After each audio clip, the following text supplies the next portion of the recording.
Hello नमस्कार dear student, welcome to success career. आज की इस वीडियो में आप लोग देखने वाले हैं dedicated freight corridor corporation of India limited, जो कि a government of India ministry of railway enterprises के ऑफिशियल ये प्रीवियस ईयर के पेपर हैं, जो कि जूनियर एग्जीक्यूटिव सिविल के क्वेश्चन पूछा गया था। ये 11/11/2018 में आए हुए प्रश्न थे, जिसका टेस्ट टाइम था 8:30 बजे से लेकर 10:30 बजे सुबह में ही, यानी कि फर्स्ट शिफ्ट में ये क्वेश्चन पेपर पूछा गया था और जूनियर एग्जीक्यूटिव सिविल का ये क्वेश्चन पेपर है। तो इसको हम लोग डिस्कस करेंगे। डिस्कस करने से पहले हम सिलेबस आपको बता दें कि आपको अपनी तैयारी कैसे करना है। सबसे पहले देखिए, यहाँ पे आपको जीके का क्वेश्चन आता है। जीके का क्वेश्चन आपको 12 पूछता है। फिर आपको अर्थमेटिक का क्वेश्चन 12 तो पूछता है, ये नॉलेज होना चाहिए। उसके बाद आपका रीजनिंग पूछता है। रीजनिंग में आपका 18 क्वेश्चन, ये सभी नोट करते चलिए। उसके बाद जनरल साइंस से आपका 18 क्वेश्चन बनते हैं, ठीक है। तो ये 12 12 24 18 8, ये टोटल आपका 18 18 26 और 12 12 24, टोटल आपका 60 क्वेश्चन ये हो जाएंगे। अब बाकी के 60 यानी कि 120 क्वेश्चन आने थे, तो बाकी का जो 60 क्वेश्चन होगा वो आपका बिल्डिंग मटेरियल से आएगा। बिल्डिंग मटेरियल से आपका 5 क्वेश्चन। उसके बाद आपका एस्टिमेटिंग, कॉस्टिंग एंड वैल्यूएशन से 10 क्वेश्चन आपका आएगा। उसके बाद आपका जो है सर्वेइंग से आपका 5 क्वेश्चन आएगा। फिर आपका सॉइल मैकेनिक्स से आपका 10 क्वेश्चन आएगा। उसके बाद हाइड्रोलिक्स से आपका 10 क्वेश्चन आएगा। उसके बाद आपका इरिगेशन इंजीनियरिंग से 5 क्वेश्चन आएगा। उसके बाद ट्रांसपोर्टेशन से 5 क्वेश्चन आएगा। उसके बाद इन्वायरमेंटल से आपका 10 क्वेश्चन आएगा। तो ये टोटल 60 क्वेश्चन आपके 120 क्वेश्चन हो जाएंगे। तो चलिए सभी प्रीवियस ईयर क्वेश्चन को हम लोग डिस्कस करेंगे। सबसे पहले हम यहाँ पे डिस्कस करेंगे जनरल नॉलेज। देखिए, ये जो जनरल नॉलेज है, ये कितने क्वेश्चन आएगा आपका 12 क्वेश्चन, जैसे कि मैं आप लोगों को बता दिया हूँ। चलिए मैं दिखा भी दे रहा हूँ। देखिए, जैसे मैं बताया हूँ आप लोगों को, तो यहाँ पे 12 क्वेश्चन हो जाएगा आपका। उसके बाद आपका अर्थमेटिक का क्वेश्चन आएगा ना। तो चलिए एक एक 1 बाई 1 डिस्कस करते चल। देखिए, जो पहला क्वेश्चन है यहाँ पे दिया था, निम्नलिखित में से किसने 2018 विंबलडन पुरुष एकल चैंपियन जीती? तो नोवाक जोकोविच ने जीता था। अगला क्वेश्चन है, चैत्र को अपना प्रथम माह मानते हुए भारतीय राष्ट्रीय कैलेंडर निम्नलिखित में से किस संवत पर आधारित है? तो ये शक संवत पे आधारित होती है। अगला जो क्वेश्चन दिया है, भारत में म्यूचुअल फंड की ओपन एंडेड इक्विटी योजनाओं के लिए कुल व्यय अनुपात TER पर सेबी द्वारा घोषित संशोधित सीमा क्या है? तो ये 2.25% है। दूसरी बात दोस्तों, ये PDF आपको हमारे टेलीग्राम चैनल पे फ्री में अवेलेबल हो जाएगा। तो आप हमारे टेलीग्राम चैनल को ज्वाइन कर सकते हैं, लिंक आपको डिस्क्रिप्शन बॉक्स में मिल जाएगा। बढ़ते हैं अगले क्वेश्चन की तरफ। अगला क्वेश्चन दिया हुआ है, भारतीय संविधान का निम्नलिखित में से कौन सा अनुच्छेद राष्ट्रपति पर महाभियोग की प्रक्रिया प्रदान करता है? तो अनुच्छेद 61 जो है, ये राष्ट्रपति पर महाभियोग की प्रक्रिया प्रदान करती है। अगले क्वेश्चन की तरफ बढ़ते हैं। संपूर्ण सिंधु गंगा मैदान में किस प्रकार की मिट्टी प्राप्त होती है? तो जलोढ़ मिट्टी प्राप्त होती है संपूर्ण सिंधु गंगा मैदान में। अगले क्वेश्चन की तरफ बढ़ते हैं। दिया है, प्रतिहार राजवंश के उस शासक का नाम चुने जिसने भोपाल शहर की स्थापना की। तो राजा भोज जो थे, ये क्या किए थे? भोजपाल यानी कि भोपाल शहर की स्थापना किए थे। देखिए, यहाँ पे हम सारे क्वेश्चन को डिस्कस करेंगे। वीडियो को अंत तक बने रहेगा। और अभी तक सेशन को जो लोग लाइक नहीं किए, लाइक कर दें। चलिए अगले क्वेश्चन को देखिए। भारत में कुल फसल वाले क्षेत्र में शुद्ध सिंचित क्षेत्र का प्रतिशत क्या है? तो ये 34.5% है। यहाँ पे आपको क्वेश्चन देखने से नॉलेज मिल जाएगा, नॉलेज हो जाएगा कि प्रीवियस ईयर क्वेश्चन कैसे आया था। तो इस बार भी यही आपके पैटर्न रहेंगे एग्जाम में। अगले क्वेश्चन की तरफ बढ़ते हैं। दिया है, किसी जीव की सबसे छोटी संरचनात्मक और कार्यात्मक इकाई क्या है? तो कोशिका होती है। कोशिका किसी जीव की सबसे छोटी संरचनात्मक और कार्यात्मक इकाई होती है। अगला क्वेश्चन है, मिलेक्स 18 जो कि बिम्स्टेक राष्ट्रों में नेपाल को छोड़कर मिलिट्री फील्ड प्रशिक्षण अभ्यास अर्थात मिलेक्स 18 है का उद्घाटन संस्करण सितंबर 2018 में किस शहर में आयोजित किया गया था? तो ये पुणे में आयोजित किया गया था। तो एक खास बात याद रखना है कि 2018 के जो थे उस समय का करंट अफेयर आपसे पूछ रहा है, तो आपका जब भी एग्जाम होगा 2021 में, तो 2021 का रिसेंट का करंट अफेयर देखकर जाएंगे आप लोग। अगले क्वेश्चन की तरफ बढ़ते हैं। दिया है कि हृदय और रक्त वाहिकाएं पदार्थों के परिवहन का कार्य करती हैं और एक साथ संचार तंत्र का निर्माण भी करती हैं। करेक्ट आंसर तीसरा हो जाएगा। अगले क्वेश्चन की तरफ बढ़ते हैं। 11th नंबर दिया है, उस तीसरे देश का नाम बताइए जिसके साथ भारत और अफगानिस्तान ने 11 सितंबर 2018 को काबुल में अपनी पहली त्रिपक्षीय बैठक आयोजित की थी। तो ये करेक्ट आंसर क्या हो जाता? ईरान हो जाता, जो कि भारत और अफगानिस्तान ने 11 सितंबर 2018 को काबुल में अपनी पहली त्रिपक्षीय बैठक आयोजित की थी। अगला क्वेश्चन देखते हैं। 12 नंबर दिया है, संयुक्त राज्य अमेरिका में उत्कृष्ट के लिए किस भारतीय अभिनेता ने प्रथम मेरिल स्ट्रीप पुरस्कार जीता है? तो ऐश्वर्या राय बच्चन ने ये पुरस्कार जीता है। अगले क्वेश्चन को देखते हैं, जो कि जनरल साइंस। यहाँ मैथ का जो क्वेश्चन आया हुआ है उसको अर्थमेटिक का उसे हम लास्ट में करेंगे। चलिए यहाँ पे जनरल साइंस देख लीजिए कैसा क्वेश्चन आया है। दिया है, एड्स निम्नलिखित में से संक्रामक घटकों में से किसके कारण होता है? तो ये वायरस के कारण होता है एड्स रोग। अगला क्वेश्चन है, निम्नलिखित में से रोगजनक किन सूक्ष्म जीवों को मारा नहीं जा सकता और एकमात्र उपचार लक्षणों को उपचार करना है? तो डेंगू इसका करेक्ट आंसर हो जाएगा। अगला जो क्वेश्चन है, निम्नलिखित में से किस राशि में दिशाहीन परिमाण होता है? तो गति जो है इसमें दिशाहीन परिमाण होता है। अगला जो क्वेश्चन है, निम्नलिखित में से पदार्थ की कौन सी अवस्था अत्यधिक संपीड़न योग्य है? तो अधिक संपीड़न योग्य कौन सा है? तो गैसीय अवस्था होती है। अगले क्वेश्चन की तरफ बढ़ते हैं। दिया है कि किसी तत्व का परमाणु द्रव्यमान पूर्ण नहीं होता है, किंतु कार्बन के परमाणु द्रव्यमान के सापेक्ष गणना की जाती है। करेक्ट आंसर हो जाएगा। अगला क्वेश्चन है, कौन सी स्थिति अधिक दबाव डालेगी, जब आप खड़े रहते हैं या जब आप रेत पर लेटे रहते हैं? तो देखिए, जब हम खड़े रहते हैं ना, उसी पे उस समय दबाव अधिक डाला जाता है। यानी कि प्रेशर कब अधिक होगा? P = F/A। एकांक क्षेत्रफल पे लगने वाले बल को क्या कहते हैं? प्रेशर कहते हैं, दबाव। तो दबाव कब अधिक होगा? छोटे एरिया में यदि हम देखिए, प्रेशर कब अधिक होगा? एरिया कम होगा तो प्रेशर अधिक होगा, और यदि प्रेशर अधिक होगा तो क्षेत्रफल क्या होगा? कम होगा। अगले क्वेश्चन की तरफ बढ़ते हैं। दिया है, which of the following organelles is absent in animal cell? इनमें से एनिमल सेल में कौन सा एब्सेंट होता है? तो प्लास्टिसाइड, ये क्या होता है? एब्सेंट होता है एनिमल सेल में। यानी कि जो जंतु सेल होता है, जीव कोशिका, उसमें क्या होता है? प्लास्टिसाइड नहीं होता है। अगला क्वेश्चन है, निम्नलिखित में से क्या बल की एसआई यूनिट है? तो बल की एसआई यूनिट क्या होता है? न्यूटन होता है ना, न्यूटन होता है। तो करेक्ट आंसर क्या हो जाएगा? चौथा हो जाएगा। अगले क्वेश्चन की तरफ बढ़ते हैं। दिया, निम्नलिखित में से कौन सी प्रक्रिया वायुमंडल में कार्बन स्तर को कम करती है? तो कार्बन स्तर को प्रकाश संश्लेषण क्या करता है? कार्बन को कम करता है। प्रकाश संश्लेषण कैसे होता है? तो सूर्य के रोशनी में जो पेड़ पौधे क्या करते हैं? अपना भोजन बनाते हैं, उसी को प्रकाश संश्लेषण कहा जाता है। और भोजन कौन बनाता है? तो पत्तियां बनाती है। अगला क्वेश्चन है, मधुमेह किस हार्मोन के सामान्य स्राव और कार्य से संबंधित होता है? तो इंसुलिन के असामान्य स्राव और कार्य से संबंधित होता है। अगला क्वेश्चन है, निम्नलिखित सभी धातु का प्रयोग बर्तन बनाने के निर्माण में किया जाता है। इनमें से कौन सा न्यूनतम प्रतिक्रियाशील है? यानी कि प्रतिक्रियाशील मतलब यहाँ पे उसमें जंग नहीं लगेगा। तो स्टेनलेस स्टील जो है, इस पे जंग जल्दी नहीं लगता है। आप लोग के घर में जो यूज होता है बर्तन वगैरह, किससे बना होता है? स्टेनलेस स्टील का ही बना होता है। अगला क्वेश्चन देखते हैं। दिया, निम्नलिखित में से किन जीवों का प्रयोग करके कृमि खाद तैयार किए जाते हैं?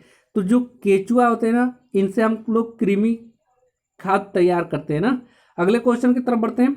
अगला क्वेश्चन है, पूर्व नियोजित उत्तरावर्तन में भूभाग पर फसलों को उगाने की प्रक्रिया क्या है? तो ये फसल चक्रीकरण कहलाता है। अगला क्वेश्चन है, अल्ट्रासाउंड तरंगों की आवृत्ति होती है। तो जो अल्ट्रासाउंड की तरंगे होती है ना, वो 20 किलो हर्ट्ज से अधिक होता है ना। अल्ट्रासाउंड की तरंगे, उसकी आवृत्ति कितना होता है? 20 किलो हर्ट्ज से अधिक होता है। अगला है, 20 किलो हर्ट्ज का मतलब है 20,000 हर्ट्ज। अगला है, पौधे के प्रकाश की ओर झुकाव के लिए निम्नलिखित में से कौन सा पादप हार्मोन उत्तरदायी है? तो पादप हार्मोन कौन सा होता है? तो ऑक्जिन्स होता है। ये क्या करता है? पौधे के प्रकाश की ओर झुकाव के लिए क्या करता है, पादप हार्मोन उत्तरदायी होता है। अगला है, पौधे में जल और खनिजों के परिवहन के लिए निम्नलिखित में से किस ऊतक का प्रयोग किया जाता है। तो जो जाइलेम होता है ना, यही क्या करता है, जल और खनिज को पत्तियों तक पहुंचाता है, और जिससे पत्ती अपनी सूर्य की रोशनी में क्या करता है कि प्रकाश संश्लेषण क्रिया के द्वारा अपना भोजन तैयार करता है। अगला क्वेश्चन है, निम्नलिखित में से क्या कार्बन यौगिक को भौतिक गुण धर्म कहते हैं। तो विद्युत कुचालकता जो है करेक्ट आंसर हो जाएगा। अगला क्वेश्चन है, मानव नेत्र का कौन सा भाग प्रत्यारोपित किया जाता है, यानी कि वापस लगाया जाता है, तो कार्निया को ही प्रत्यारोपित किया जाता है। तो इस प्रकार 18 क्वेश्चन आपके जनरल साइंस से हुए।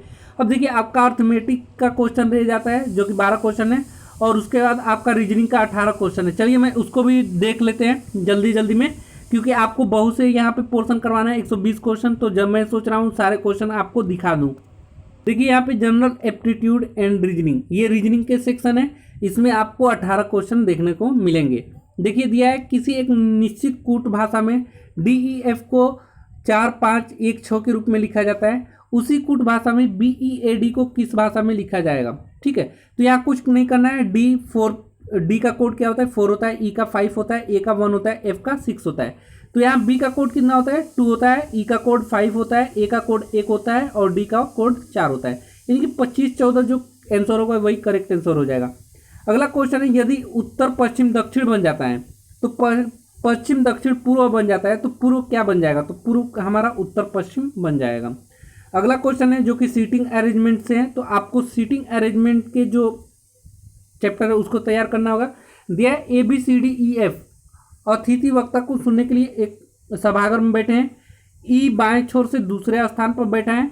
ठीक है, ई जो है वो बाएं छोर से दूसरे स्थान पर बैठा है, डी एफ के ठीक बगल में दाईं ओर बैठा है, ए अंतिम छोर पर बैठा है, और सी उसके बगल में बैठा है, ई बी और एफ के बीच में है। जो ई है बी और एफ के बीच में है, निम्नलिखित में से कौन सा युग्म अंतिम छोर पर बैठा होगा, तो ए और बी जो होंगे अंतिम छोर पर बैठे होंगे। यहाँ पे देखिए मैं सोच रहा हूँ कि सभी क्वेश्चन कम से कम समय में आपको दिखा दूँ कि क्वेश्चन कैसे पूछे जा रहे हैं, क्योंकि यहाँ पे आपको बिल्डिंग मटेरियल भी करवाने हैं, building material, estimating costing and valuation से क्वेश्चन करवाना है, सर्वेइंग का क्वेश्चन दिखाना है, सॉइल मैकेनिक का क्वेश्चन दिखाना है, हाइड्रोलिक का, इरिगेशन इंजीनियरिंग का, ट्रांसपोर्टेशन का, इन्वायरमेंट इंजीनियरिंग का, ये सभी क्वेश्चन आपको दिखाना है जिससे आपको आइडिया लग सके, और उसका आंसर भी आपको बताऊंगा। दिए गए कथनों को सत्य माने निर्णय, लेकिन दिए गए निष्कर्ष में से कौन सा निष्कर्ष तार्किक रूप से दिए गए कथन का अनुपालन करता है। तो देखिए कुछ शिक्षक तकनीशियन है और कुछ तकनीशियन अस्थायी कर्मचारी स्टाफ है। तो देखिए ऐसे क्वेश्चन आपको कथन दे दिया जाता है और निष्कर्ष निकालना होता है। तो देखिए कुछ तकनीशियन जो है शिक्षक है, यहाँ पे साफ साफ लिखा है, कुछ शिक्षक तकनीशियन है, कुछ शिक्षक हो गए, ये तकनीशियन भी है, तो कुछ कॉमन हो गया, तो ये पहला भी अनुसरण करता है। और दूसरा दिया है कुछ अस्थायी कर्मचारी स्टाफ तकनीशियन है, तो यहाँ देखिए कुछ तकनीशियन अस्थायी कर्मचारी स्टाफ है, ये भी सही है, यानी कि 1 और 2 क्या कर रहा है, दोनों अनुपालन कर रहे हैं। चौथा यहाँ पे सही हो जाएगा, निष्कर्ष 1 और निष्कर्ष 2 दोनों ही अनुपालन करते हैं। अगला क्वेश्चन दिया है, यदि संख्या 5 3 1 2 8 4 9 6 7 के पहले और छठे अंक की स्थिति परस्पर स्थानापन्न कर दिया जाए, ठीक है, कहाँ कहाँ का, पहला और छठे का।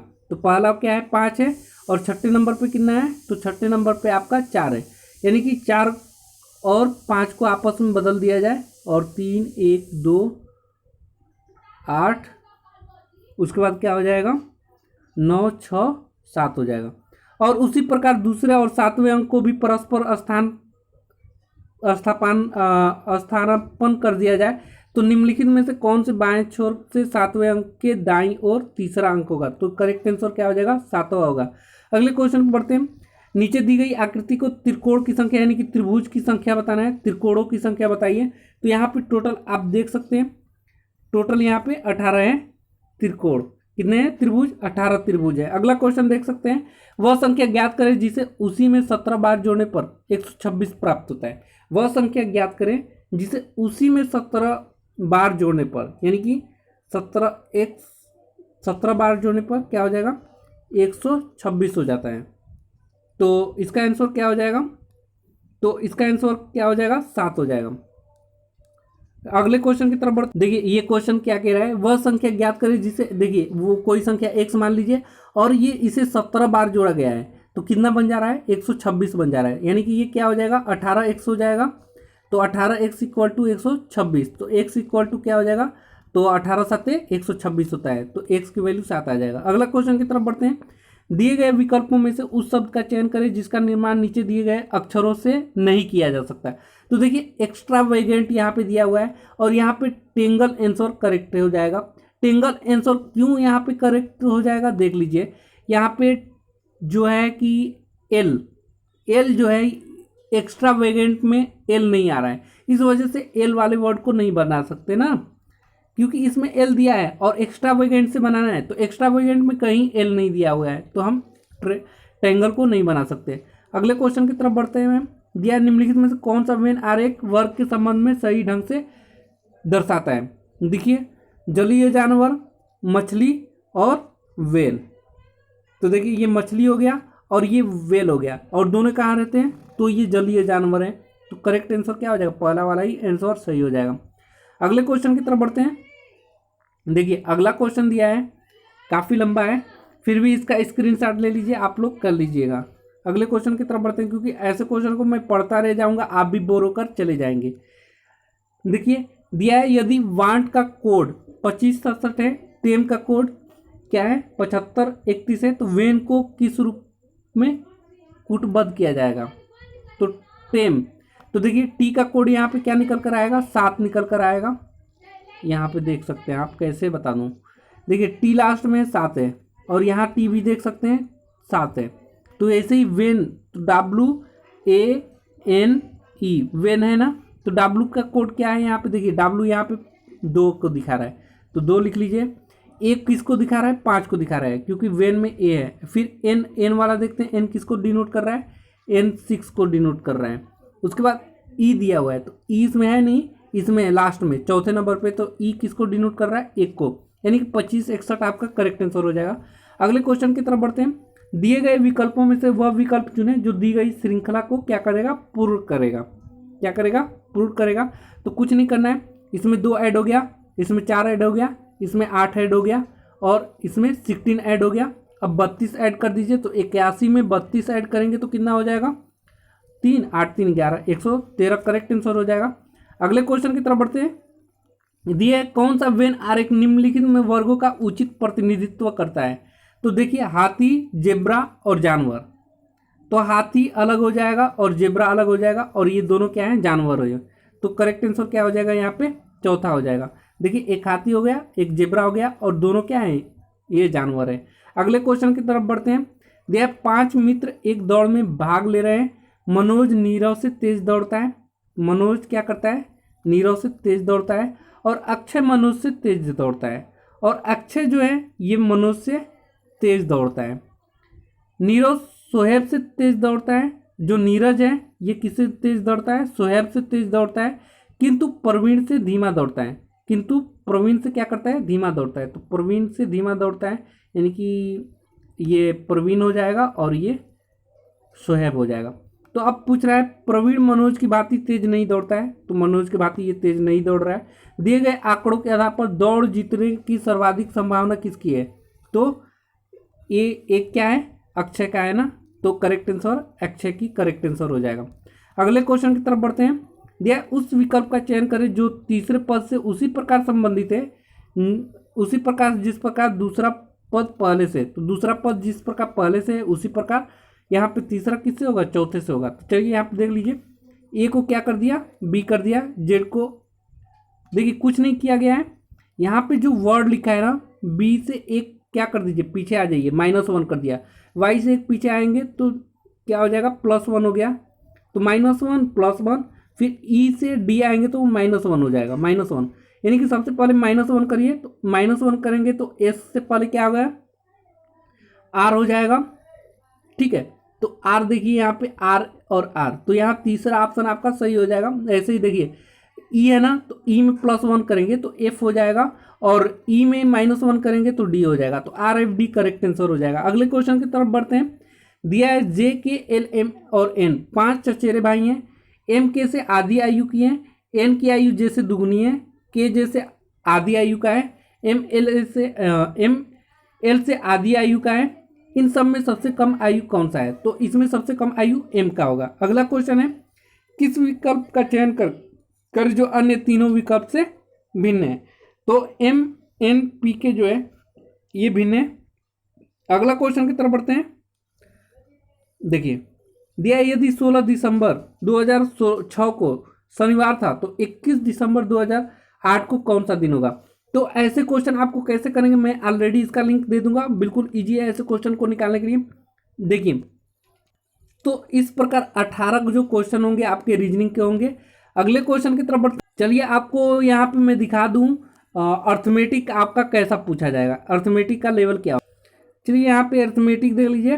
अर्थमेटिक काफ़ी लंबा समय खींच लेगा, इस वजह से इसको हम लोग लास्ट में करते हैं। चलते हैं बिल्डिंग मटेरियल क्वेश्चन को। ये है सेक्शन बिल्डिंग मटेरियल का। बिल्डिंग मटेरियल से जैसे मैं बताया हूँ आपका 5 क्वेश्चन पूछेगा। तो देखिए, किसी कार्य के एक भाग में न्यू में चुने सीमेंट में ईंट का कार्य के लिए राजगीर की अपेक्षित कार्य मात्रा है। तो ये कार्य मात्रा कितना होगा? प्रतिदिन 1.25 मीटर क्यूब होगा। अगला जो क्वेश्चन दिया हुआ है, दिया है 53 ग्रेड साधारण पोर्टलैंड सीमेंट IS 12269 1987 के लिए IS विनिर्देशों के अनुसार अंतिम जमाव समय यानी सेटिंग टाइम कितना होना चाहिए? तो 600 मिनट से अधिक नहीं होनी चाहिए, करेक्ट आंसर हो जाएगा। अगला क्वेश्चन है, नीचे दर्शाए गए ईंट के कार्य में मिलान प्रकार की पहचान करें। तो यहाँ पे आप लोग देख सकते हैं, यह लेंथ दिया है, हाइट दिया है और विड्थ हाफ कर दिया है। तो करेक्ट आंसर क्या हो जाएगा? क्लीन क्लोजर हो जाएगा करेक्ट आंसर। अगला क्वेश्चन है, एकाधिक परतों में प्लास्टर के संबंध में निम्नलिखित का मिलान करें। तो कौन सा किसका सही होगा? तो पहले का देखिए, पहला आवरण रेडरिंग होगा, दूसरा जो आवरण होगा वो फ्लोटिंग होगा और तीसरा आवरण फिनिशिंग होगा। तो करेक्ट आंसर है पहला। अगले क्वेश्चन की तरफ बढ़ते हैं, जो कि बिल्डिंग मटेरियल के लास्ट क्वेश्चन है। पांच ही क्वेश्चन आएगा बिल्डिंग मटेरियल से। दिया कि हवा की उपस्थिति में चूने को गर्म करने पर उसमें लालपन की स्थिति आने को क्या कहा जाता है? तो उसे चूने का भस्मीकरण यानी कि कैल्सिनेशन कहा जाता है।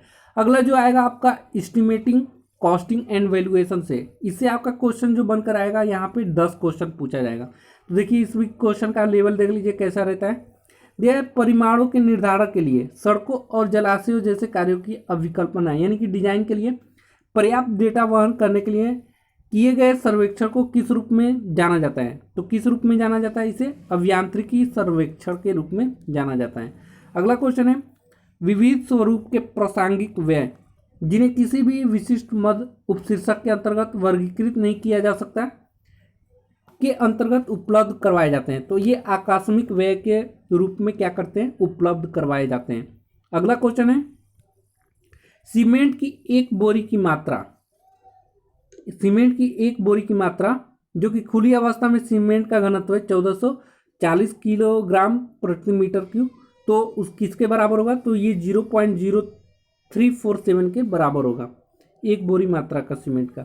अगला है, दिया है कि डॉट डॉट डॉट आकलन किए गए आकलन के प्रकार जब सामग्री में मूल प्रस्ताव की अपेक्षा परिवर्तन हो जाता है भले ही लागत स्वीकृति राशि के समान हो तो क्या कहलाता है? ये संशोधित आकलन कहलाता है। अगला जो क्वेश्चन है, सामान्य आकलन के क्षेत्र को निकटतम कितने में कार्य किया जाता है? तो ये 0.01 मीटर स्क्वायर में कार्य किया जाता है। सामान्य आकलन के क्षेत्रों में निकटतम 0.01 मीटर स्क्वायर में कार्य किया जाना चाहिए। अगला क्वेश्चन है, जाली या जाफरी के कार्य के लिए प्रयोग की जाने वाले माप की इकाई क्या होती है? तो प्रयोग की जाने वाली जो माप होती है ये वर्ग स्क्वायर मीटर में होता है। अगला क्वेश्चन है, एक बड़े शहर में 7 लाख की लागत वाले एक भवन का निर्माण हाल में 100 मीटर स्क्वायर की माप वाले पूर्ण स्वामित्व वाली भूमि पर किया गया है। पड़ोस में भूमि की प्रचलित दर 150 रुपये प्रति मीटर स्क्वायर है। यदि ऋण शोधन निधि सहित निवर्तमान पर होने वाला व्यय 24,000 रुपये प्रतिवर्ष है तो संपत्ति का प्रतिवर्ष शुद्ध किराया निर्धारित करें। निर्माण की लागत 6% और भूमि की लागत पर 40% शुद्ध लाभ प्राप्त करें। तो यहाँ पे करेक्ट आंसर इसका क्या हो जाएगा? 48,000 करेक्ट आंसर हो जाएगा रुपीज। अगला क्वेश्चन है, 5% टूट फुट के अपव्यय को ध्यान में रखते हुए 2.5 मीटर क्यूब ईंट चिनाई की कुल मात्रा के लिए 20 गुणे 10 गुणे 10 सेंटीमीटर आकार की मानक ईंटों की संख्या क्या होगी? तो मानक ईंटों की संख्या 1250 हो जाएगा। अगला क्वेश्चन है 12 मिलीमीटर व्यास और 5.5 मीटर लंबाई वाले उच्च नम्यता की शक्ति वाले विकृत हाई यील्डिंग स्ट्रेंथ इस्पात के छड़ के सैद्धांतिक भार की गणना कीजिए। तो उसका भार कितना होगा? 4.882 किलोग्राम। अगला क्वेश्चन है N82 डिग्री 75 इंच W धारण करने वाला चतुर्थांश जब प्रणाली धारण करने वाले पूर्ण वृत्त में परिवर्तित होता है तो यह 131 डिग्री और 03 इंच हो जाता है। अगला क्वेश्चन है सर्वेइंग से। यहाँ पे आप लोग देख सकते हैं सर्वेइंग के आपको मैं बता दूं कितना क्वेश्चन आता है। सर्वेइंग के आपको यहाँ पे जो क्वेश्चन देखने को मिलेंगे वो 5 क्वेश्चन मिलेगा। दिया है कि जो रेसिप्रोकल लेवलिंग एक प्रकार का स्तर है जिसमें दो बिंदुओं के बीच ऊंचाई में अंतर तब विशुद्ध रूप में पुनरावृत्तीय अवलोकन के दो सेटों द्वारा निर्धारित किया जाता है जब दो बिंदुओं के बीच मध्य में लेवल सेट करना संभव नहीं होता है। उसी को रेसिप्रोकल लेवलिंग एक प्रकार का स्तर होता है। अगला जो क्वेश्चन है एक 20 मीटर की श्रृंखला द्वारा मापी गई एक रेखा लंबाई 400 मीटर पाई गई। यदि श्रृंखला 15 सेंटीमीटर अधिक लंबी थी तो रेखा की वास्तविक लंबाई की गणना करें। तो वास्तविक लंबाई कितना होगा? 403 मीटर होगा। अगला जो क्वेश्चन है एक उथल पुथल रहित मिट्टी के नमूने 100 सेंटीमीटर क्यूब की मात्रा और 190 ग्राम का द्रव्यमान है। 24 घंटे तक ओवन में सुखाने के बाद द्रव्यमान 160 ग्राम तक कम हो जाता है। मिट्टी में पानी का प्रतिशत क्या था? तो मिट्टी में पानी के प्रतिशत 18.8% था। अगला क्वेश्चन है समतल सर्वेक्षण का मौलिक सिद्धांत क्या है? तो समतल सर्वेक्षण का मौलिक सिद्धांत त्रुटियों के संचयन को रोकने के लिए संपूर्ण भाग में एक भाग के लिए कार्य करना करेक्ट आंसर हो जाएगा। अगला क्वेश्चन है 5वां दिया कि समतल सर्वेक्षण के संबंध में नीचे दिए गए कथनों पर विचार करें। तो इसमें विचार करना क्या है? दिया है कि सभी लंब रूप रेखाओं को समांतर माना जाता है और सर्वेक्षण रेखाओं द्वारा निर्मित सभी त्रिकोणों को समतल त्रिकोण माना जाता है। तो करेक्ट आंसर क्या हो जाएगा? दोनों ये क्या है? सत्य है। अगला क्वेश्चन है सॉइल मैकेनिक का। तो सॉइल मैकेनिक के यहाँ पे आपके 10 क्वेश्चन पूछे जाते हैं। तो पहला यहाँ क्वेश्चन है सॉइल मैकेनिक का जब कोई अधिभार विद्यमान न हो तो 18 किलोग्राम प्रति मीटर क्यूब के इकाई भार वाले भूमि से 3 मीटर नीचे एक बिंदु पर कुल तनाव किलोग्राम प्रति मीटर स्क्वायर कितना होगा? तो ये 54 किलोग्राम प्रति मीटर स्क्वायर होगा। अगला क्वेश्चन है मिट्टी में क्षैतिज तनाव के सापेक्ष ऊर्ध्वाधर तनाव का अनुपात गुणांक कितना होता है? तो पृथ्वी के दबाव गुणांक के कहलाता है ना। मिट्टी में क्षैतिज तनाव के सापेक्ष ऊर्ध्वाधर तनाव का अनुपात पृथ्वी के दबाव के गुणांक कहलाता है। अगला क्वेश्चन है एक नियत शीर्ष पारगम्यता परीक्षण में 50 सेंटीमीटर स्क्वायर की अनुप्रस्थ काट के क्षेत्र वाला मिट्टी का एक नमूना है। यदि 450 ml के बराबर जल की मात्रा 10 मिनट में उसमें पार हो जाता है तो सेंटीमीटर प्रति सेकेंड में परीक्षण दौरान रिसाव वेग क्या होगा? तो रिसाव वेग 0.015 होगा। अगला क्वेश्चन है IS कोड के अनुसार 2.0 मिलीमीटर चलनी और 425 माइक्रोमीटर चलनी के बीच मिट्टी के कण के आकार की सीमा को क्या कहा जाता है? तो ये मिट्टी के आकार के सीमा को मध्यम रेत कहा जाता है। अगला क्वेश्चन है किलो न्यूटन प्रति मीटर स्क्वायर में प्लेट भार परीक्षण के लिए आधारीय भार यानी सीटिंग लोड क्या होगा? तो ये सीटिंग लोड 7 होगा। अगला क्वेश्चन है एक पूर्ण छलनी विश्लेषण में 4.75 मिलीमीटर आकार वाली IS छलनी पर प्रतिधारित भाग को क्या कहा जाता है? तो उसे कंकड़ कहा जाता है। क्या कहा जाता है? कंकड़ कहा जाता है। अगला क्वेश्चन है सर्वाधिक प्रसारित चिकनी मिट्टी में समतल चिकनी मिट्टी खनिजों में सर्वाधिक सामान्य चिकनी मिट्टी मानमारिलोनाइट मिट्टी कहलाता है। अगला क्वेश्चन है किसी दी गई मिट्टी के लिए अधिक समेकन अनुपात 1.8 है। मिट्टी का प्रकार क्या है? तो मिट्टी अधिक समेकित मिट्टी है। अगला क्वेश्चन है मिट्टी की 8 वर्ग सीमाएं हैं। सरल सीमा बराबर 52%, नम्यता सीमा जो है 30% है, संकुचन सीमा जो है 18% है। तो मिट्टी की नम्यता यानी कि प्लास्टिक सूचकांक क्या होगा? तो प्लास्टिक सूचकांक 22 होगा। अगला क्वेश्चन जो है, मिट्टी में संघनन यानी कि कैम्पेक्शन मुख्य रूप से की निकासी के कारण होता है। किसके निकासी के? तो वायु के निकासी के कारण होता है। अगला जो है हाइड्रोलिक के क्वेश्चन आपसे पूछा जाए। हाइड्रोलिक से आपके टोटल यहाँ पे 10 क्वेश्चन पूछे जाते हैं। दिया है कि किसी तरल पदार्थ में पूर्ण दबाव किस रूप में प्रदर्शित किया जाता है? तो ये वायुमंडलीय दबाव और गेज दाब के रूप में प्रदर्शित किया जाता है। अगला क्वेश्चन है, एक पर्णदलीय यानी कि लेमिनर प्रवाह में रेनॉल्ड्स संख्या क्या होगी? तो रेनॉल्ड्स संख्या 2000 से कम होगा। अगला क्वेश्चन है, बर्नौली का समीकरण प्रवाह पर अनुप्रयुक्त है। तो ये स्थिर अघूर्णी असंपीड्य प्रवाह पर अनुप्रयुक्त होती है। अगला क्वेश्चन है, एक अपकेंद्रीय पंप की मैनोमीट्रिक दक्षता किसके द्वारा प्रदर्शित की जाती है? तो ये GH/U2 BU2 के द्वारा प्रदर्शित किया जाता है। अगला क्वेश्चन है, विभेदक मैनोमीटर्स का प्रयोग किसके नापने के लिए किया जाता है? तो ये दो बिंदुओं के बीच दबाव के अंतर को नापने के लिए किया जाता है। अगला क्वेश्चन है, प्रवेशिक यानी कि इनलेट और आउटलेट अनुभागों में 1 और 2 पर एक नली पाइप के व्यास क्रमशः 20 सेंटीमीटर और 30 सेंटीमीटर है। यदि प्रवेशिक यानी कि इनलेट अनुभाग में 10 मीटर प्रति सेकेंड है, तो निकास यानी कि आउटलेट अनुभाग 2 में वेग की गणना कीजिए। तो वेग कितना हो जाएगा? 4.44 मीटर प्रति सेकेंड हो जाएगा।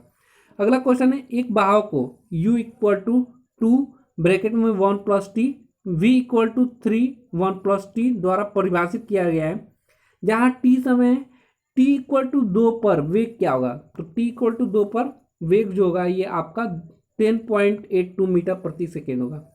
अगला क्वेश्चन है, पास्कल का नियम वर्णित करता है स्थिर अवस्था वाले तरल पदार्थ में एक बिंदु पर दबाव की तीव्रता तो सभी दिशाओं में परिमाण में एक समान होती है। अगले क्वेश्चन की तरफ बढ़ते हैं। दिया है, जल विद्युत संयंत्र यानी कि हाइड्रोलिक प्लांट के लिए एक स्थान पर उपलब्ध शीर्ष हेड नेट 335 मीटर का था। 86% की कुल दक्षता सहित विद्युत उपलब्धता 15,500 किलोवाट थी। बहाव दर क्या होगी? तो बहाव दर 5.484 मीटर क्यूब प्रति सेकेंड होगा। अगले क्वेश्चन की तरफ बढ़ते हैं। अगला क्वेश्चन है, एक वृत्ताकार नली यानी कि पाइप के माध्यम से प्रवाह की दर को किसके द्वारा नापा जाता है? तो ये वेंचुरी मीटर द्वारा नापा जाता है। अब अगला सेक्शन जो आएगा इरिगेशन इंजीनियरिंग से आएगा, जो कि 5 क्वेश्चन आपको इससे देखने को मिलेंगे इरिगेशन इंजीनियरिंग से। दिया निम्नलिखित क्षेत्र में से किस पर फसलों को संतोषजनक ढंग से उगाया जाता है? तो कृषि योग्य क्षेत्र यानी कि कल्चरेबल एरिया में संतोषजनक ढंग से क्या किया जाता है? फसलों को उगाया जाता है। अगला क्वेश्चन है, यदि फसल का डेल्टा 0.5 मीटर और आधार अवधि जो है ये 45 दिन है, तो उसकी सिंचाई योग्य भूमि क्षेत्र की गणना कीजिए। तो ये 2592 हेक्टेयर प्रति क्यूमेक होगा। अगला क्वेश्चन है, नियत घनत्व वाली नली के माध्यम से प्रवाहित होने वाले तरल पदार्थ के लिए निरंतर समीकरण को प्रकार किया है। तो A1 B1 = A2 V2 correct answer हो जाएगा। अगला क्वेश्चन, निम्नलिखित में से क्या बांध निर्माण का लाभ नहीं है? तो ये नम जलवायु लाभ नहीं है, बाकी ये क्या है? बांध निर्माण के लाभ हैं। अगला क्वेश्चन है, ढालने वाले पहाड़ी और स्खलन वाली ऊंचाई के क्षेत्रों में प्रचलित सतह सिंचाई विधि प्रकार निम्नलिखित में से कौन सा होता है? तो ये समुच्च यानी कि कंटूर विधि होता है। अगला जो सेक्शन है यह है ट्रांसपोर्टेशन इंजीनियरिंग से। इसे भी आपको 5 क्वेश्चन देखने को मिलते हैं। जैसे कि दिया है, IRC के अनुसार उठे हुए किनारों सहित एकल पथीय परिवहन मार्ग की न्यूनतम चौड़ाई क्या होती है? तो ये न्यूनतम चौड़ाई 3.75 मीटर होता है। अगला क्वेश्चन है, वायु की क्रियाशीलता के माध्यम से जमाव द्वारा निर्मित मिट्टी के प्रकार को क्या कहते हैं? तो मिट्टी के प्रकार को वातज यानी कि इओलियन मिट्टी कहते हैं। अगला क्वेश्चन है, मानक वाहन इकाई यानी कि PCU का पूर्ण रूप क्या है? तो PCU का पैसेंजर कार यूनिट यानी कि यात्री कार इकाई है। अगला क्वेश्चन है, सड़क का घटक जो पक्के पथ और पद पथ को पृथक करता है उसे क्या कहा जाता है? तो उसे किनारा कहते हैं, कर्व कहा जाता है। अगला क्वेश्चन है, चंडीगढ़ शहर के लिए निम्नलिखित में से कौन सा सड़क प्रतिरूप यानी पैटर्न अपनाया गया है? तो ये आयताकार प्रतिरूप को अपनाया गया है। अगला जो सेक्शन है ये इन्वायरमेंटल इंजीनियरिंग से है, इससे आपको 10 क्वेश्चन देखने को मिलते हैं। अगला देखिए, इसमें पेयजल में फ्लोर क्लोराइड की अधिकतम अनुमत सीमा क्या है? तो ये 1.5 mg पर लीटर है। अगला क्वेश्चन है, नागपुर सड़क योजना, ठीक है, प्रथम 20 वर्षीय सड़क विकास योजना में देश की सड़कों में 5 श्रेणियों में वर्गीकृत किया गया है। अगला क्वेश्चन है, तीव्र रेत निस्यंदक के संबंध में कौन सा कथन सही है? तो कथन कौन सा सही है यहाँ पे? तीसरा और चौथा, यानी कि बैक्टीरिया हटाने में यह कम सक्षम है और स्वच्छता की अवधि 2 से 3 दिन के बीच रहती है, सही है। अगला क्वेश्चन है, शिखर पर स्थित नालियों में, यानी कि जो शिखर पे स्थित नालियाँ होती है, संचित वायु को हटाने के लिए प्रदत्त कपाटों को क्या कहा जाता है? तो वायु निकास कपाट कहा जाता है। अगला क्वेश्चन है, सतही जल स्रोतों से पानी निकालने के लिए प्रयोग की जाने वाली चिनाई कंक्रीट संरचनाओं को क्या कहा जाता है? तो प्रवेश संरचनाएं कहा जाता है इनको। अगला क्वेश्चन है, संतृप्ति जनसंख्या तक पहुंचने वाले बड़े शहरों की जनसंख्या का पूर्वानुमान करने के लिए निम्नलिखित में कौन सा सरल विधि है? तो ये अंकगणितीय विधि सरल विधि है। अगला क्वेश्चन है, जल के नमूने की गंदगी को नेफ्लोमीटर की सहायता से निर्धारित किया जाता है। कौन से? तो नेफ्लोमीटर के द्वारा। अगला क्वेश्चन है, जल को मृदु करने या जल से कठोरता हटाने के लिए प्रयोग की जाने वाली विधि क्या कहलाती है? तो दिए गए सभी, यानी कि चूना छाप प्रक्रिया, डियोलाइट और विखनिजीकरण करेक्ट आंसर हो जाएगा। अगला क्वेश्चन है, क्षैतिज वक्र अभिकल्पना के मामले में IRCE द्वारा अनुसंधित घर्षक की पार्श्व गुणांक क्या है? तो पार्श्व गुणांक जो है 0.15 है। अगला क्वेश्चन है, जल के नमूने के लिए pH पैमाने पर 2 है, pH का मान को प्रदर्शित कीजिए। तो अम्लीय नमूना होता है। अगले क्वेश्चन की तरफ बढ़ते हैं। अगला क्वेश्चन खत्म, अब चलते हैं अर्थमेटिक सेक्शन पे। अर्थमेटिक से आपको 12 क्वेश्चन एग्जाम में देखने को मिलेंगे और PDF का आप लोग जरूर डाउनलोड कर लीजिएगा, टेलीग्राम चैनल पे इसको अपलोड कर दिया। चलिए, ऑलरेडी देखिए वीडियो काफ़ी लंबा हो गया है, 37 मिनट का हो गया, तो इसे मैं बस अर्थमेटिक का क्वेश्चन आप लोगों को दिखाना चाहूँगा। यह 10 वर्ष पहले x की आयु y की आयु से आधी थी। यदि उनकी वर्तमान आयु का अनुपात 3:4 है तो आज से 10 वर्ष बाद x और y का अनुपात क्या होगा? तो 10 वर्ष बाद 5:6 हो जाएगा उनका अनुपात। अगला क्वेश्चन है, 20 व्यक्ति किसी कार्य को 30 दिन में पूरा करते हैं, x दिनों बाद 5 व्यक्ति काम छोड़कर चले जाते हैं और कार्य 35 दिनों में पूरा हुआ तो x का मान क्या होगा? तो x का मान 15 होगा। अगला क्वेश्चन है, 4 पेन और 6 पेंसिलें कुल कीमत 93 रुपये है तथा 6 पेन और 4 पेंसिलों की कुल कीमत 117 रुपये है। 3 पेन और 5 पेंसिलों की कुल कीमत क्या होगी? तो कुल कीमत आपका 72 होगा। अगला क्वेश्चन है, 31,720 की एक राशि 3 हिस्सों यानी कि ABC में इस प्रकार विभाजित करें कि 5% प्रतिवर्ष साधारण ब्याज दर क्रमशः 2 वर्ष, 3 वर्ष और 4 वर्ष बाद प्राप्त राशियाँ समान हो। A और C में कितना अंतर होगा? तो A और C में कितना अंतर होगा? 920 रुपये का अंतर होगा। अगला क्वेश्चन आप देख सकते हैं, बिल्कुल सिंपलीकरण वाला है, यानी कि सरलीकरण आपको करना है। तो इसका मान कितना हो जाएगा? जब इसको सॉल्व करेंगे तो 2.1 आंसर हो जाएगा। अगला क्वेश्चन है, एक का अंकित मूल्य किसी वस्तु का 400 रुपये है।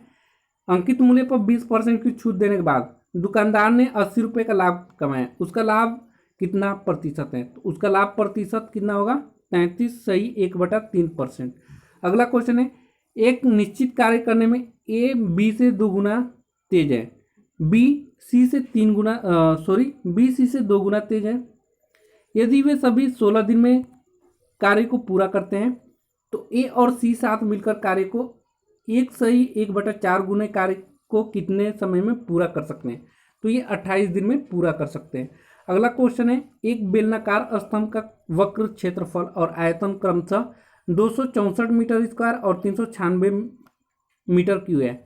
इसके आधार के व्यास और ऊंचाई का अनुपात क्या होगा? तो आधार के अनुपात और ऊंचाई के अनुपात कितना होगा? 3:7 होगा। अगला क्वेश्चन चक्रवृद्धि ब्याज से दिया है, वार्षिक चक्रवृद्धि पर 3 वर्ष के अंत में 15,300 की राशि चक्रवृद्धि ब्याज दर 5,64.30 हो जाता है। समान राशि पर समान समय में दुगुना ब्याज दर पर समान साधारण ब्याज क्या होगा? तो 9180 होगा करेक्ट आंसर। अगला क्वेश्चन है, एक नाव 40 किलोमीटर धारा की विपरीत दिशा में जाने पर 2 घंटे और 2 किलोमीटर धारा की दिशा में जाने पर 20 मिनट का समय लेती है। स्थिर जल में 10 किलोमीटर जाने में नाव की कितना समय लगेगा? तो ये 2.5 घंटे समय लेगा। अगला क्वेश्चन है, दो संख्याओं का मध्य समानुपाती 6 और उनका तृतीय समानुपाती 20.25 है। उनके योग और उनके अंतर का अनुपात क्या होगा? तो उनके अनुपात क्या होगा? 13:5 हो जाएगा। दिया है, दो संख्याओं का मौसत 13 है और लसत 5681 है। यदि दोनों संख्याओं 3 अंकों की संख्या है तो दोनों संख्याओं का योग क्या होगा? दोनों संख्याओं का योग 546 होगा। तो इस प्रकार आपने सभी प्रीवियस ईयर क्वेश्चन को देख पाए, आपको आइडिया लग गया होगा कि आपका क्वेश्चन किस लेवल तक आपकी तैयारी है। तो आप अपनी लेवल की अंदाजा लगाकर आपको कौन कौन से टॉपिक तैयार करने हैं, टॉपिक मैंने ऑलरेडी टॉपिक वाइज क्वेश्चन कितने आते हैं ऑलरेडी बता दिया। तो आपको उम्मीद है कि ये आप अपनी तैयारी अपने हिसाब से करेंगे। जो भी आपका तैयार होगा वो छोड़िए, जो तैयार नहीं होगा उस पर आपको ध्यान देकर तैयारी करना है। तो आज के लिए वीडियो में इतना ही। Thanks for watching this video guys.